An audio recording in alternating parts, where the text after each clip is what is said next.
where it came from was I was at a holiday dinner in Vienna, Virginia, and our friends from Afghanistan Heritage, first generation, hosted, and his mother-in-law was cooking.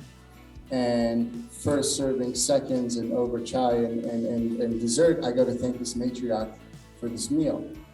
And ends up she was the last royal chef to the last king of Afghanistan. So I'm like, oh my God, this is like a walking history. So I go to my friend Abe Abdullah and I say, dude, this is amazing. This is a walking history here. And he says, Pooya John, dear Pooya, when she goes, all this goes with her. So I looked at the grandkids, the nephews and nieces, and I thought, what a shame. So people say, are you a foodie, are you a chef? I say, no, I'm a sentimental guy. And that's what really started this effort.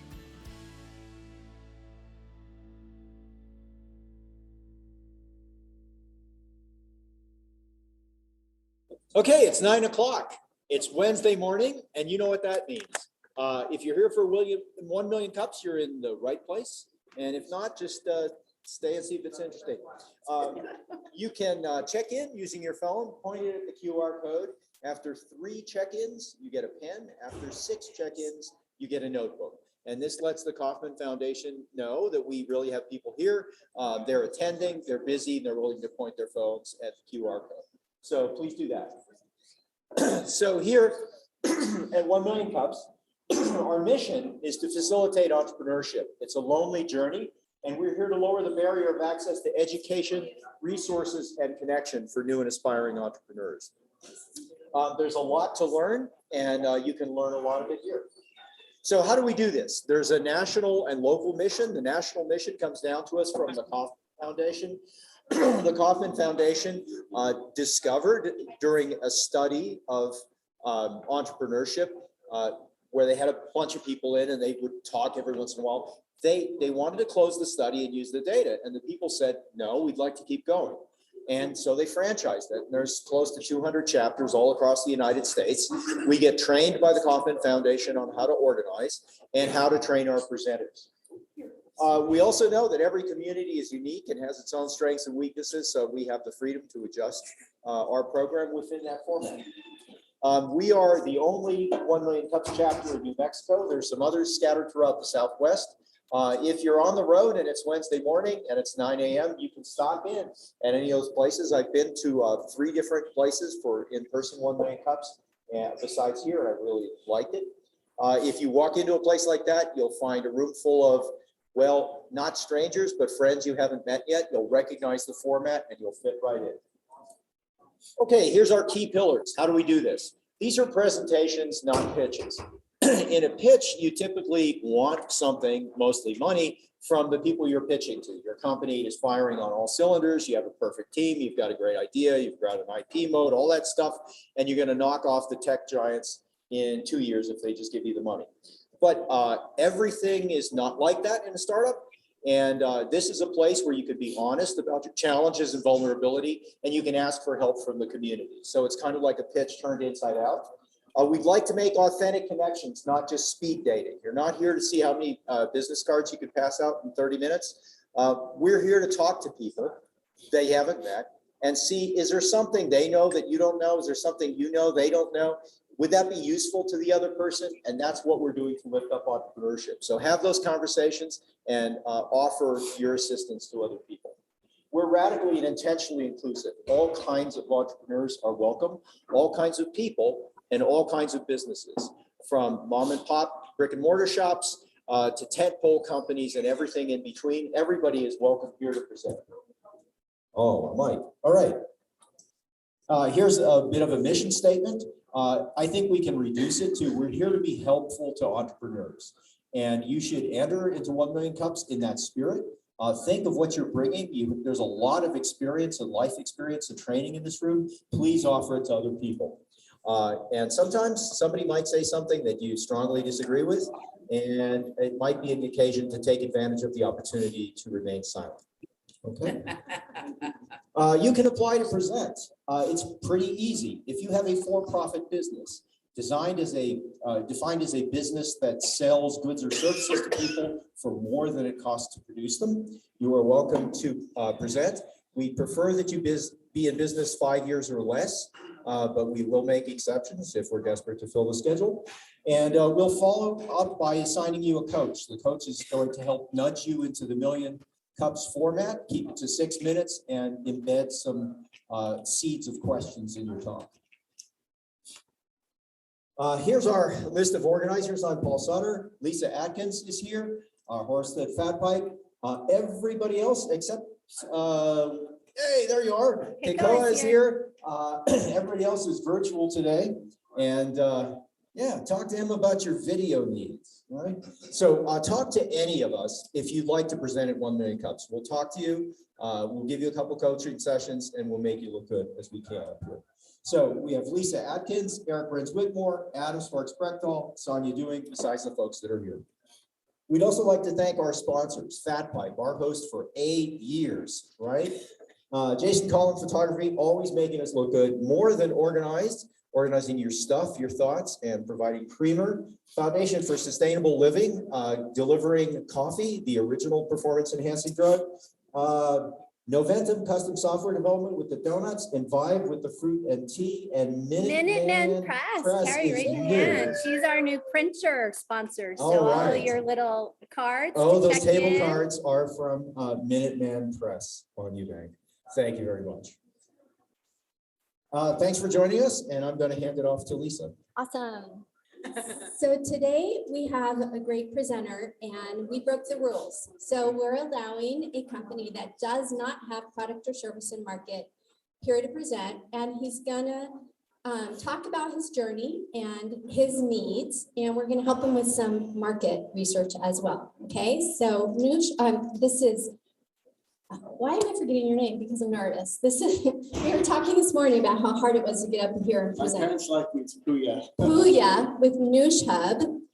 It's a really cool platform. And I want to thank Fallon for coming. I invited you particularly to see this. So come on up. Thank you. Sorry, Pooya. No, that's okay. You're going to drive your own slides and I'll try not to touch the screen. Thank you so much. Thanks again. Good morning. Thanks for being here. First off, I really appreciate it. My name is Pooya. I would say my parents loved you like me. My name is Farsi. It means the searcher or dynamic. I say I'm neither blessed or cursed with it. Just searching for the next kind of understanding. So first off, thank you for 1 Million Cups and Lisa for coaching, and then the friends that pushed me to bring me here. Some of them are actually amongst the audiences here and also watching. Today's effort, I really appreciate this opportunity as the ideation, as they call it, to present. I'm not an elevator pitch guy because one, we're not in an elevator. And if someone's put in their heart and soul into something and people's stories that they've entrusted me with, I want to make sure that it gets the respect that it needs for what I'm about to share with you. And I don't like shark tanks. I don't want to swim with sharks or snakes and all that kind of stuff. So no biting. No biting. And then today, Pooya, hold the mic. Thank you. Is this better? I apologize. Thank you. My apologies. I'm going to share with you the sizzle and not the steak. So I'm going to share with you the emotional aspects of it and what I'm trying to convey and create versus how the steak was, procured and, all this, where the kitchen is and all that kind of stuff. There is a whole series on that. We've actually captured that in the business models and such, but I'm going to share with you the story behind this platform. And also, what I'm sharing with you is not because Pooya came up with it, as wonderful people like yourselves, and I don't know what I don't know, so I look forward to feedbacks. And if I did a good job, it's because they helped convey that to me. And if I didn't, it's my shortcoming, not theirs. So I'm putting that out there. NooshHub, this is me and our 2 little ones, and that's my grandmother, and that's a favorite dish that she used to make after her prayers in the evening. It just very simple from an ingredients. It's just a naan, which is bread, herbs from our garden, and cheese. And she make herself some tea and put some honey on it, and the first bite was always mine. So I always remember that, and I did that for my kids, and I filmed that, and I sent it to my mom and her sisters for a happy cry moment. So where it came from was I was at a holiday dinner in Vienna, Virginia, and our friends from Afghanistan heritage, first generation, hosted, and his mother-in-law was cooking. And first serving, seconds, and over chai and dessert, I go to thank this matriarch for this meal. And ends up she was the last royal chef to the last king of Afghanistan. So I'm like, oh my God, this is like a walking history. So I go to my friend Abe Abdullah and I say, dude, this is amazing. This is a walking history here. And he says, Pooya John, dear Pooya, when she goes, all this goes with her. So I looked at the grandkids, the nephews and nieces, and I thought, what a shame. So people say, are you a foodie, are you a chef? I say, no, I'm a sentimental guy. And that's what really started this effort. So when we started this journey, Noosh, by the way, it's like bon appetit. Noosh John means may your soul enjoy it, kind of like buen provecho in Spanish and other languages and such. So Noosh in Farsi, Afghan, a lot of countries means basically to enjoy. Okay, so I'm gonna say Noosh John means may your soul enjoy it. NooshHub was NooshTube, so it's basically NooshTube 2.0. We started at Thanksgiving a while back, and this is a little animation from the platform. We'll click on the site real quick just to give you a heads up. And the idea was, this is meant to signify the family tree. And these are the various social media platforms. So how do you take the functions of basically the social, the photo, the commerce, and all those different things? And what is the use case you're trying to go ahead and create? And what story you're trying to tell? So it's actually my parents' wedding. And the royal chef that I mentioned to you, that's actually from their table. I love this photo because it's got the food and the reflection in the back. So we started with NooshTube a while back, and that was our test case. And if we can go to the site real quick, NooshTube.com. I just want to acclimate you, and we'll come back to the slides. So if you want to see where it came from on NooshTube.com, you can do that. And this is kind of was our lab that we learned stuff from. So the animation that I showed you is on the homepage. Hold on, I got to share to the audience. No worries. Sorry for the video. No, it's fine. There's an about, it's got a little present, but the chai stories is this cultural culinary stories we have on there up top. And then on the, if you can click on the breaking bread, Lisa, please, on top. Over one more. Thank you. I apologize. And then this is what we have as cultural culinary stories. So you can click through the videos on there as well. And there's different ones. I don't know if you've seen the movie The Swimmer on Netflix. Sarah Margrini, that's actually her. She came back. I served with her on Lesbos a while back. That's a whole different story. So we have this is a group of refugees from Syria on the camp in Lesbos. Actually, not Athens. Anyways, but we can go back to the slide. So there's different stories. And this is actually one of my favorite stories. This is a group of ladies from Afghanistan who were at the camp, and they didn't have interpreters. So the French teacher is one of the Greek ladies. They invited them to the kitchen and they started cooking together, and that became their language. And the kitchen does have its own language. So there's some stuff you want to see on. Thank you so much. So I'll click through here. So why now? Migration, voluntary or otherwise, decouples families, decouples you from your tribe, as the saying goes. We're trying to use food as a medium to make them whole again. This could be anything from a job, school, a death, a passing, COVID. There was actually an app that I saw that a person could touch a lamp and his mom would actually get the lamp would shine up in her room and then show that he's thinking of her. I had a young lady for the talk I gave, she was in college and she missed home. So she started cooking her mom's dishes in college, and that's how she reconnected and got those feelings out. So again, that's what we're trying to use food. Where did our space be based on our research? You've ever heard of the Instacarts and the Blue Aprons and all those kind of things, HelloFresh. These are some of the emotional and physical experiences the food unions and the gustos. And these are the Yumlies. Yumlies kind of a kayak for all the recipe blog sites and things like that. And we thought would be a good and emotional and a visual experience. That's what we thought our sweet spot is based on the market survey. This is an animator friend of mine did this little animation together. I'll play it for you. But again, sticking to the sizzle, the capturing and preserving your kitchen's history and sharing that in a NooshHub is what we're calling it. Birthdays, holidays, anniversaries, things like that. The reason this space is important too is just like I wouldn't come into your kitchen, we want to create that safe space. Okay, so a lot of times the friends and I talk about how many countries and people make hummus. Well, you're gonna put the flag on top of it. This is not really this recipe. This is sovereignty, what have you. It's your kitchen, and we have the fiduciary responsibility to safeguard you in that space. And that's where it belongs into, not to the public to be sniped at and things like that. So, and then you want to honor that matriarch, the patriarch, the loved one, then you can go ahead and give that as a gift. So that's capturing, preserving the kitchen's history, the first effort. This one, we want to go ahead and the social good is help feed a family while you learn from their culture. Like the last royal chef on that's mentioned too, things like that is, we all know these people that have these brilliant stories and wonderful, recipes and cooking, things like that, but we don't have the scalability with Food Network or a lot of blog sites or things like that. What if we build a platform where they can go ahead and have an e-commerce platform for doing that? And the good of that is it can help feed a family while you live in the country. The last one is the Rishis. It's basically representation through data, Persian heritage. Grew up in San Diego after we left during the war and all that.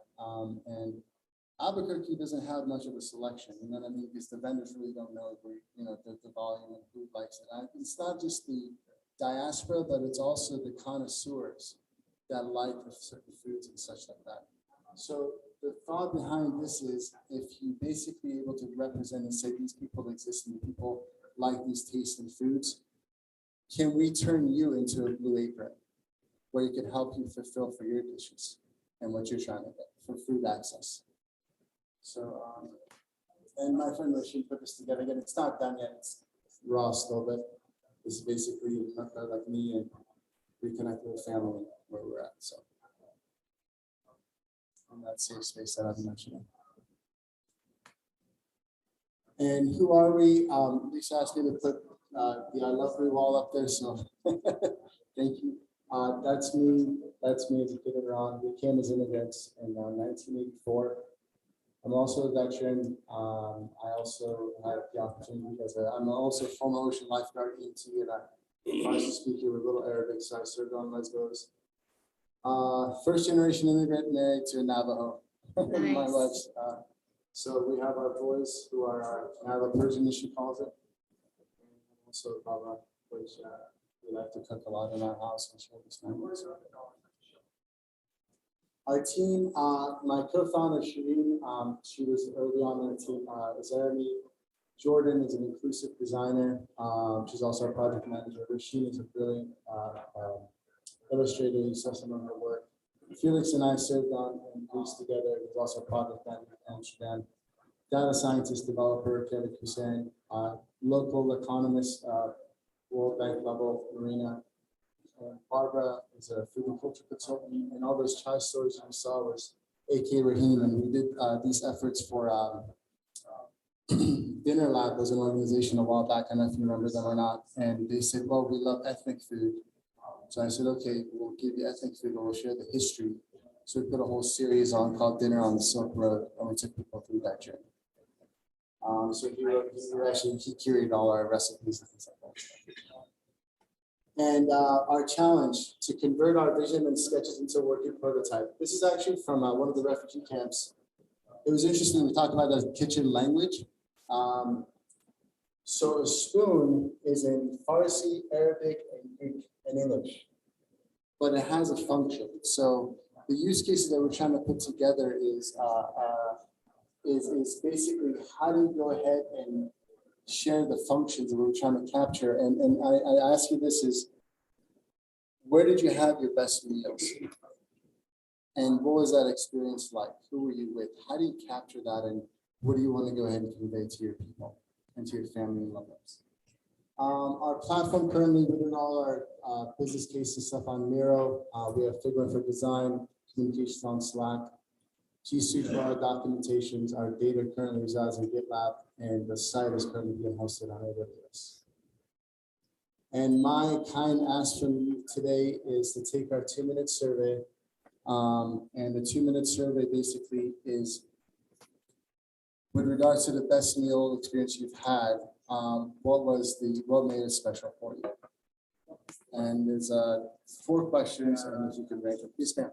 Say that again, please. I'm sorry. So the question is on the survey, ma'am. Yes, ma'am. It says basically the most special meal that you had. What made it special?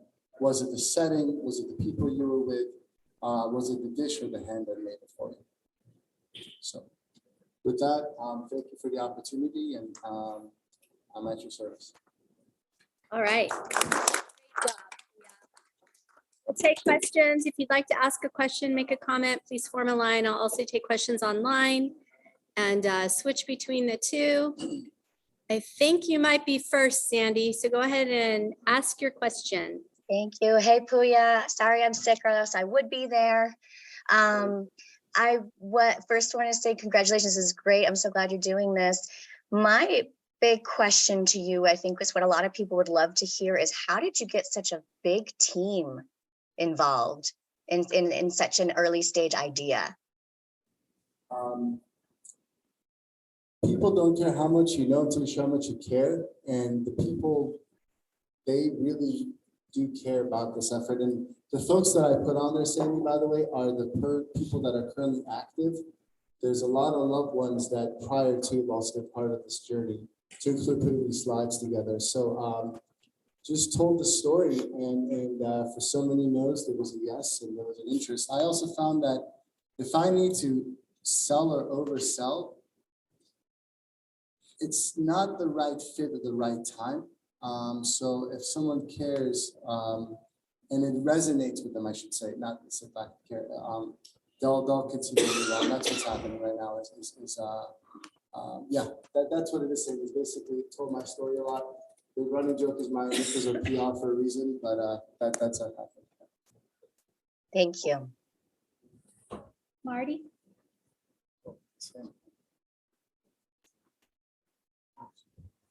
I knew I needed to come this morning. So I've been in the field of personal history work and legacy artistry work for 30 years. Wow. And one of my big memories was somebody reached out to talk to me specifically about the fact that his mother, who he didn't have the greatest relationship with, but she was the carrier of the family recipes.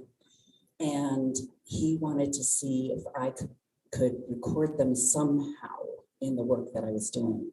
But of course, the first one was none of the recipes were written down, no amounts, no anything. So I was just like, okay, I'm going to have to film it. And of course, coming from my background, I have no real food traditions in my background. So I would need to have a cook there that was doing it. So it was just, I'm so glad that this is coming together.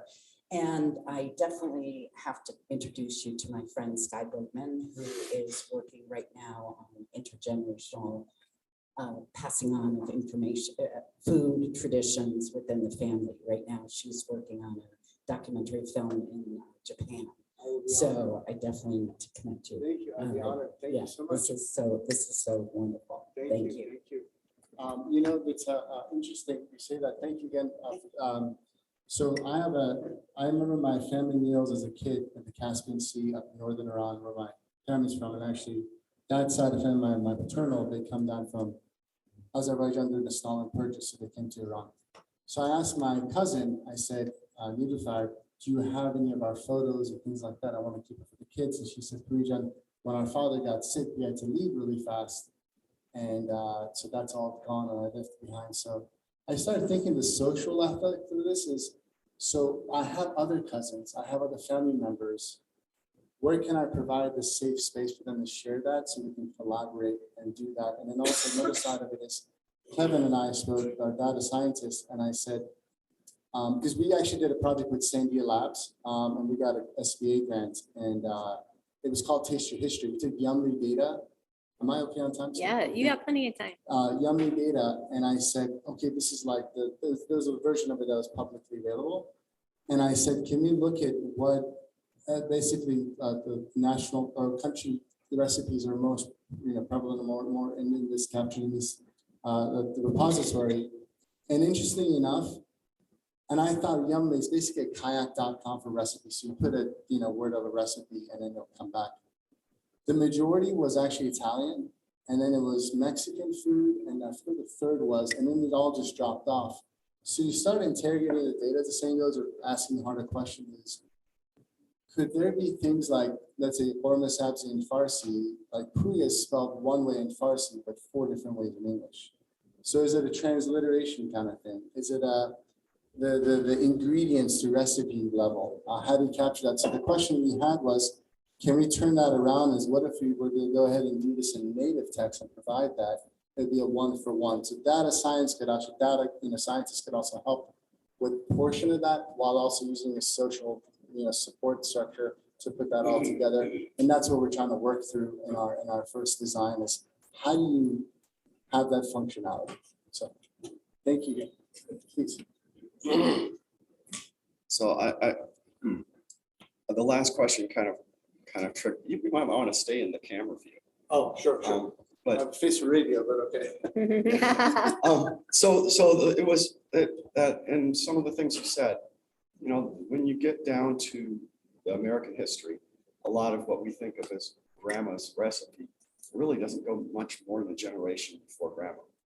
Our whole way of doing food, what was available, changed a lot at the end of the 1800s into the 1900s, right, 20th century. And similarly, right, you had this experience, she had an experience of not having it written down, you having these recipes written down, you have an experience of your family leaving. But the call of nostalgia is really strong, right? And I'm wondering if maybe that, because that's a reality, right? Maybe part of what you might want to be putting in is building traditions or building, your own practices, building practices that kind of bring you to that kind of feel like a connection back, but maybe are more authentic in the fact that things change and the nostalgic thing isn't the recreation of the nostalgia isn't very real because it's just a figment, and making it more concrete and real. Yes, sir. That's a very good point. Thank you. And that's and this is a question. I don't know the answer of this as we formulate it forward. We started with this culture heritage, and then we funneled it now to your kitchen's history, because now me and my wife and I have our kitchen that we're trying to go ahead and bring that nostalgia into. So she's got her grandma, her masane, her maternal grandmother, and the lamp type that she used to have in her photo in her kitchen. So the thought is, and I don't know the answer yet, is we start with the kitchen and work our way out to bring the nostalgia in, and what could that be common denominator? That's a good, I appreciate that perspective, sir. Thank you.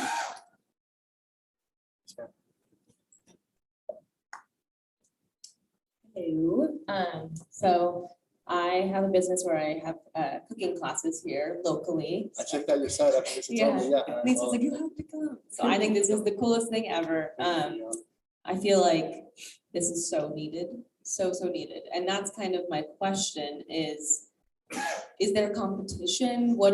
Are there other people doing this? I think that I had a friend who was doing something similar, but more just family history, not with the food component. So I'm curious what that would look like. And especially here in New Mexico, there's such deep rooted families with such history of recipes. So yeah, I have so many questions for you, but that's my Overcharged. Yeah. I would love that. Yeah. yeah. Thank you. So if I laid my head down tonight and this was passed on and somebody did it, I'd be absolutely fine with that, because that's part of the legacy for everyone in our family and loved ones. Competitors, there's I guess the feng shui, what I like about it is more people, as you saw in my competitor slide, are coming online, which I think it would make the lift easier now. So, and interesting enough, some of these tragedies like the COVID and the not being able to connect and all that. And actually brought to the forefront that we need to do this kind of people cook more at home and all that. So I think the timing and the cycle is actually tend to be, it's becoming more and more an easier lift possibly, my opinion, I could go. But I would love to visit over Chai and learn more. I love Chai. Yeah. Yes, sir. And I heard about you guys from those guys. Yeah. Whoa, usually, I more so came up here just to be like, just give you some knuckles, man. Thanks, man. Because I really love this concept.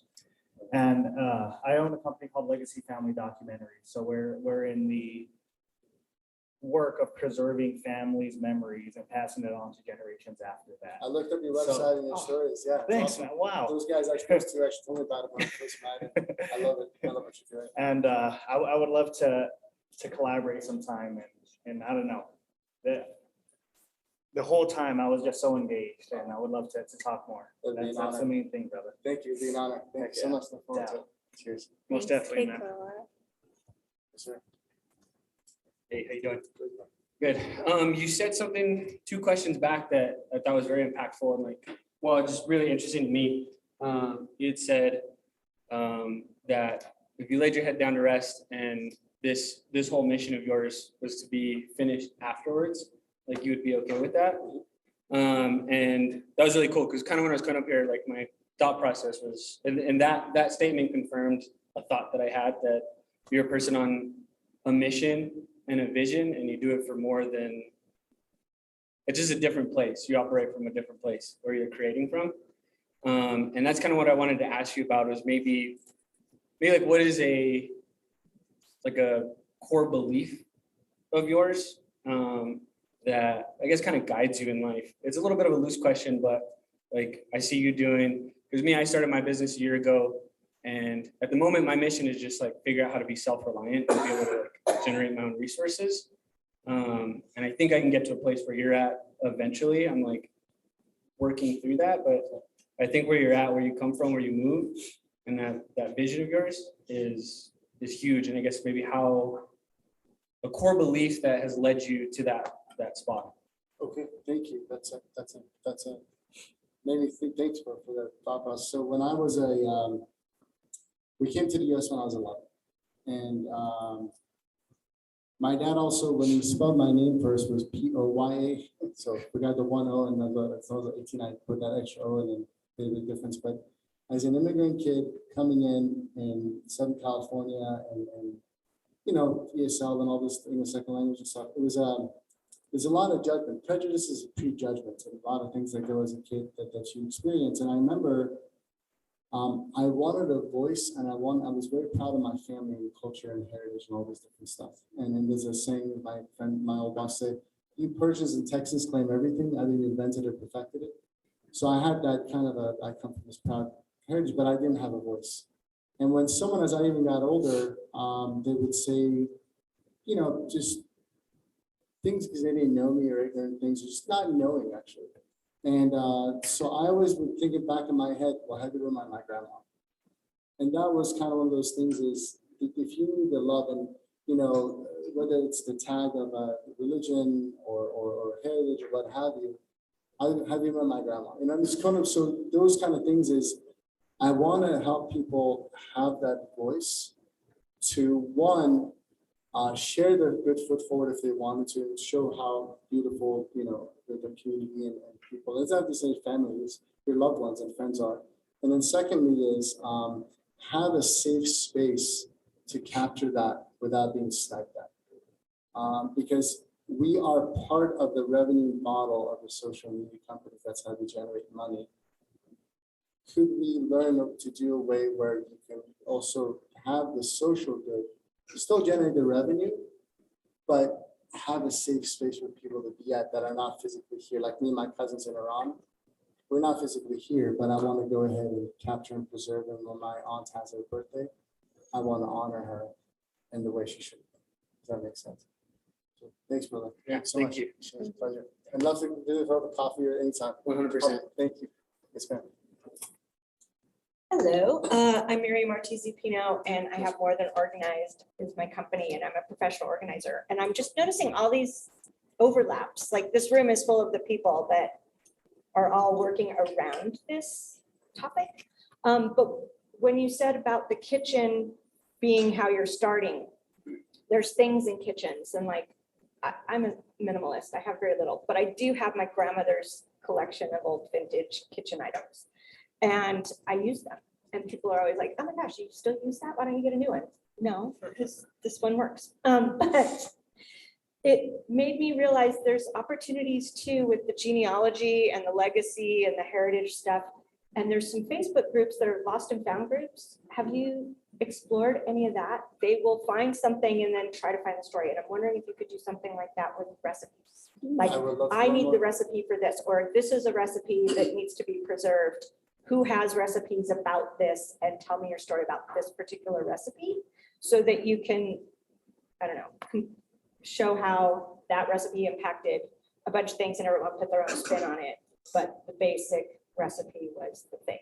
I would love to learn. Sure, man. Thank you. Yeah, I appreciate it. so anyway, that was a thought that came to Thank me. you. I appreciate that. There's a friend of mine. She's a first generation Swedish, and her mom, she's trying to capture their recipes, and they were in Northern California. Her name is Susan, and you know, when you had the fires, so one of the interviews we did was, so if the fire was come to your house, what would you take with you? And her answer was very telling, and then, so obviously, you know, her mom and family, but then like her first Bible, that was one of the things that were very sacred to her.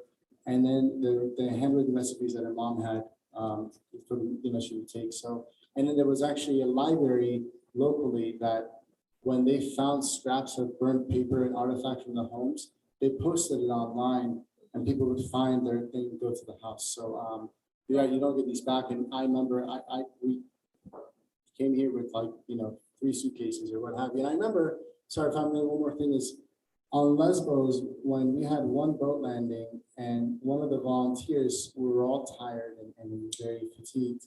As we're helping the folks come off the boat, one of the refugee families is a father and wife and their 2 kids. His backpack was soaked and was really heavy. And one of the volunteers, again, this is more of a fatigue, said, "Oh, this is so heavy." And then my friend said, if you were to leave your country and come across, what would you put in your backpack? So, and these kind of social networks would be a good way to, you know, thank you for that. I'm definitely up for that. Hi, good morning. I'm Barbara Dawson with Purple Mulch, Okay. and I love hanging out in the kitchen. Okay. My mother, when my mother got married, said, don't do anything from scratch. Do it all out of a box. So my idea of what's a good memory is, oh yeah, chicken noodle, no, cream of mushroom soup for gravy. And the only time we did mashed potatoes really was at Thanksgiving. Mhm. So I listen to you and I go, oh man. I wish I was in your family, because I'm creating things. I mean, I remember growing up as a kid with my sister making chocolate chip cookies. I still make them. So I appreciate what you're doing, and You gotta come in for a meal. I would love to, and I'll bring cookies. Thank you so much. Sure. I'll leave my contact info. Lisa also has it, so love to. Yes, sir. Hi, my name's John Patrick. It's a pleasure to meet you. I apologize for being a little late. I heard one of the questions you said was what makes a meal memorable. And in some of my world travels and places, it's the atmosphere and the culture. And I was thinking about, it prompted me into like art and music. And those being like things when you go into a culture and you experience a food, there's all that stuff going on with it. And it's hard for me to not include those things. Like if I'm in Japan having sushi, or if I'm in Mexico, you know, having food, it seems like that atmosphere is around. It may be kind of background and it's not like right there, but it's like a context that it kind of puts me into a state. And then the food, like, you know, creates a whole atmosphere in the body. the internal experience with the tastes and all the different senses. So I'm wondering how important would those cultural things be with the development of your initiative? Thank you. You're right about the sensories. Something, again, I don't have a product yet and it's in design. Something I was thinking of the use case to approach that sensories as a veteran. So I went to an event a couple of years back in Arlington, Virginia, where they had this hackathon for trying to find ways to lessen or hopefully alleviate the suicide in veterans. They have the sensory lab at the VA where they introduce the veteran to a certain audible or a sensory sense and stuff to go ahead and get him back in that zone and then do therapy. I thought about that and I said, well, what if we were to go ahead and take that sensory and as a veteran that comes back from a war, there's certain things you're not going to take to your kitchen table, talk to your family about, but you did have a child, so you did have the meals and what have you. And that service member reintegrated into the community where my kids and your kids and loved ones are at. What if they were to share the stories like the Japan you're mentioning, the shawarmas they had, the chai and all those different things, and be able to share that with their loved ones? So could we make this available to veterans as part of the effort to go ahead and share the things they can with community using those sensories? That's just one use case because and then see where that might go. Because you're right, the ambiance, and you can't decouple that. The scent that we had of the salt air, we had and the food on our table and such. So I was thinking maybe just taking a use case at a time, and the veteran one is the one that I was thinking for the people who have traveled, but the memories they can bring back to their families. So that helps out, please. Well, I just also want to say I'm a huge fan of Persian food. Okay. And where I used to live in Austin, we used to go to the Marrakesh, right down on Congress. Yes, sir. And then also like Phoenicia, which was on, I think South Lamar. And from the time of, from high school, getting older, it's like having those experiences actually made me kind of feel like I might have been there, like I might have been in this other country, this other place, because of that atmosphere and the amazing flavors and scents of the food. So I really appreciate what you're doing and want to learn more about it. Thank you so much. Thank you. Pleasure. My mom, when she comes from San Diego, her suit, she brings a little mini suitcase, all spices and things like that, because it's hard to get them here. And interesting enough, there was a family from Afghanistan. We actually helped with this citizenship test. And they came over, we invited for Ramadan last year, and they brought all this stuff. I'm like, where'd you get this from? Because I can't get this, for example, from Istanbul or blah, blah, blah. No, we go to Aladdin. I'm like, oh, I didn't know about Aladdin. And that's more for people from, let's say, Afghanistan, Iran, and it's also the costs are a little bit lower as well. So these are the dynamics from a food desert, I guess, lack of a better word, or food access. That's what I'm talking about. If we can help you become the Blue Apron fulfillment and show vendors building, they will come because you have these tastes and these things, not only from a first generation, but also people who will appreciate that, like yourself. So, yes. Just had to follow up. So what you had mentioned, that was my upbringing as well. So I've had to learn my own and create my own traditions and my own food traditions. So when I told my mother about the guy that wanted me to help with his mother's recipes, my mother goes, oh, isn't that nice? There's families that cook together. And share meals. We were definitely the, what was it? The frozen, the TV dinner time. But I just love the idea of starting from this. And I just wanted, I was just thinking when you were talking about the recipe, like Marion was talking about the recipe of the other people finding that recipe, or where did it start from? And I connected because I'm connected to the death care community as well. As Marion said, we have a lot of that here. History, legacy, death, end of life stuff.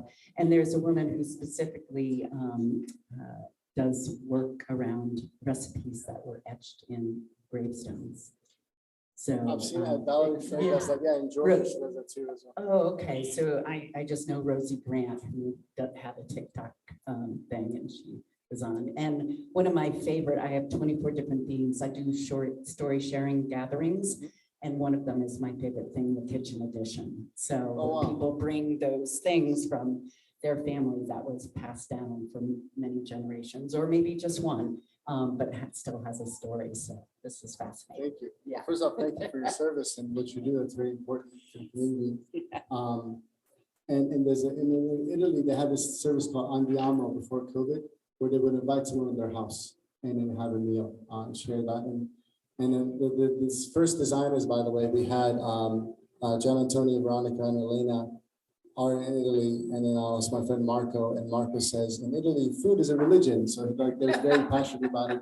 And the slide that you saw, actually, Veronica and John Antonio and Elena put that together for us. So yeah, I agree with this thesis. Like, and also the sharing of that is, you don't necessarily have to be. That's something family, or I call it a tribe, is where you felt that love and then support and care. So, yes, sir. Hello. Good morning. Thanks for being here. My name is Franklin Wilson. I operate a foundation that is based on farming, and part of the year I live in Costa Rica, where the food is not that exciting. And a few years ago, I traveled to the Middle East, and there were so many options that I wanted to try it all. And then sometimes when you're in the forest, you can only see the trees. So I brought back with me the desire to research some of the foods. And then being a farmer, I wanted to grow those foods that could adapt to the same climate. And on one of the farms, the local farm here, we got a contract to grow especially wheat seed. So, and you were talking about sourcing, and recently I've can't find rye flakes here anymore. So I've had to I used to buy them in the store, so I've had to order them online. But when you talk about sourcing, that gave me the thought of planting or trying, or we don't have enough room to grow for commercial production, but we have enough room to grow seed that would provide that seed to some farmer that would grow locally in this food desert. Yes, sir. We have fertile land and we make it productive. So that's my comment. No, I appreciate it. Thank you. I was we went to this. Thank you, sir. There was we went to White Sands last weekend, and we went to this pistachio farm. We got a big farm, and it was talking about the history, and a lot of that pistachios came. It's a Persian guy, but the pistachios were like this super profound in Iran, and I'm like, so they're like Syria, and she was like Iran and Iraq, and I'm like, okay, well, this is Iran, is Iraq, okay, but like what she did, then they brought it here, and then how they had to go ahead and cultivate it in order to grow here. So, anyways, thank you. Thank you, man. Thank you, folks. Yeah, I have a question, actually. I want to know how you met your wife. Online, OkCupid in DC. No one's from there, so we all just moved there for our work, and we moved there for work in grad school, and then she was working for EPA with water policy, and then she was with BIA. So she's a physical scientist, and she was the head of the National Climate Resiliency Office for all the tribes. And then last administration, the running joke was they drained the swamp, so the whole central office of BIA got moved to Albuquerque or Colorado, and I was the +1. So we moved here in 2019. And our oldest was born in DC, and our youngest, Pooya, he's a COVID baby, was born here. And Pooya in Navajo means his land, and his middle name is Omid. Omid means hope. And she basically, newborns in Navajo, Diné culture, they're holy people, and the instant they had the first laugh. So she said, any child coming to the world and during COVID is a brave for some. We named it, well, she did Pooya, and then Omid in Farsi for hope. So that's how we met online. That's beautiful. Can you imagine the meals in their home? Yeah. My in-laws don't like my lamb stew over their mutton stew. Because the running joke is the Navajo spice is salt. So we have a lot more of that to offer. So yeah, they love my lamb stew. Don't tell them I said, oh, actually understand. All right, we actually have 2 more questions. Red or green? I'm a green guy. All right. And is there one thing that this community can do for you today? And if it's responding to your survey, I'll make sure that they have it here online, but please respond to the survey. But is there one other thing that we can do for you today? I will defer to you. And what you're in your heart would like to share as your service. And like I said, it's because of these interactions that you see is because of that, and I'm sure we'll continue on. So thank you, and I'll defer to you. Looks like you have a teammate online who's just shared. Jordan. Yeah, you want to tell us about this article? I'm also I'm a we can click on it. I guess it's thanks, Jordan, for putting me on the spot. I'm a consultant and I work at state departments and clients, and for Thanksgiving, I think it was a few years ago, for last year, they did a story on our family. And if you want to scroll down, I guess it has our that's the laughing party, the feast. That's my mother-in-law, and that's our son.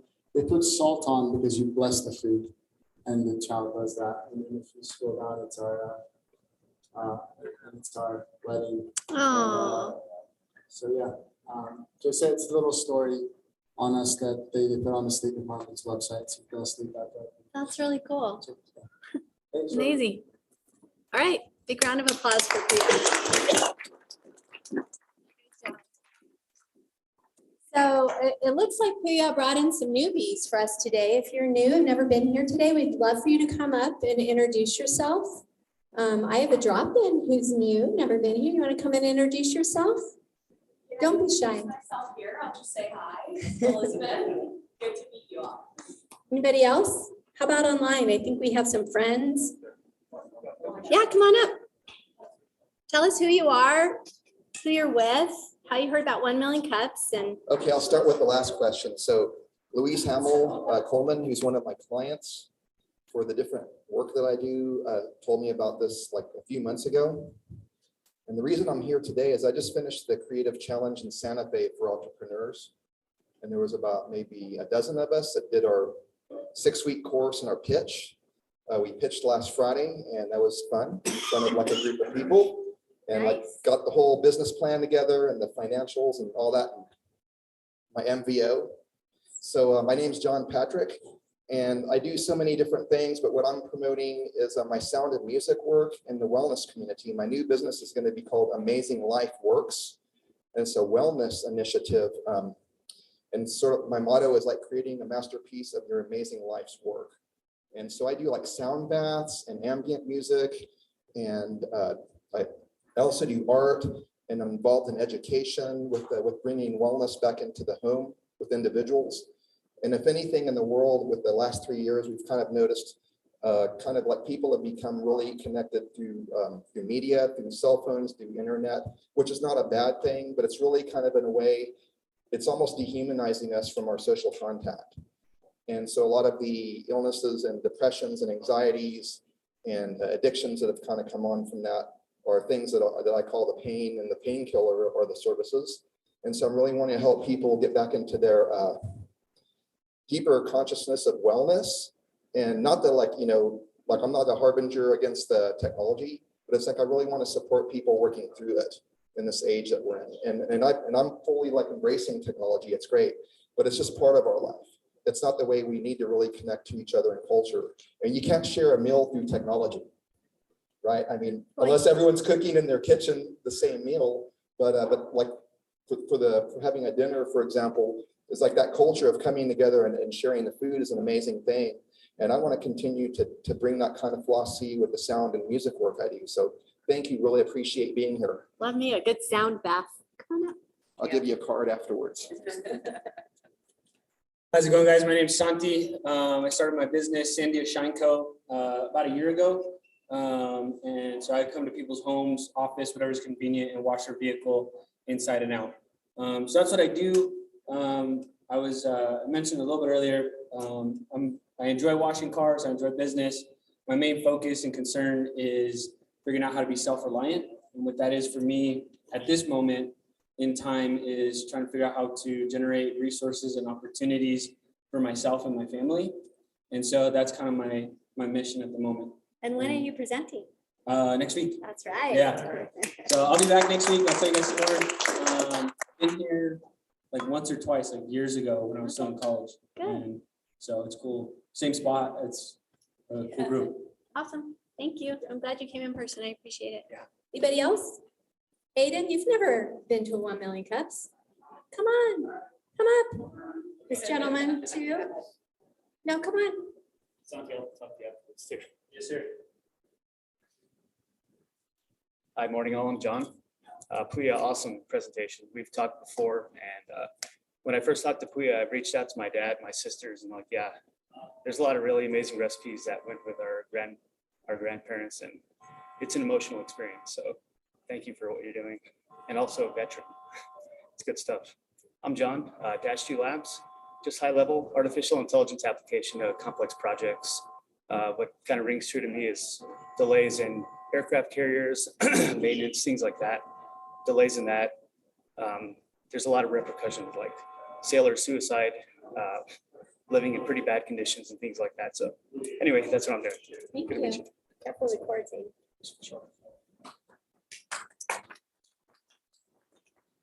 Hey, I'm Aiden. I do software development. So I came out here, came back from Las Vegas, Nevada. I did a lot of ASP.NET Blazor and some really cool web application stuff. Now I work for myself, do independent contractor software development. Really enjoying it. It's been a really good time. I have all kinds of cool clients that contract me, and I do some really exciting stuff with game development and web development. So it's been a really cool time. Went out there after I got some Activision interviews. Didn't quite get those, but went out to Las Vegas for full stack web development and made that worthwhile. And now I'm here, and it's been a really good time. And I've had a really good experience. We like having you here, Aiden. Thank you so much. Thank you. I think we have some movies online. Somebody raise their hand, want to introduce themselves?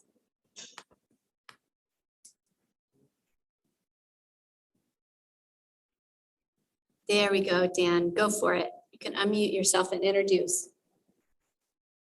Hi, my name's Dan Segmiller. I am a friend of Pooya. I've shared meals with him and can attest to the experience.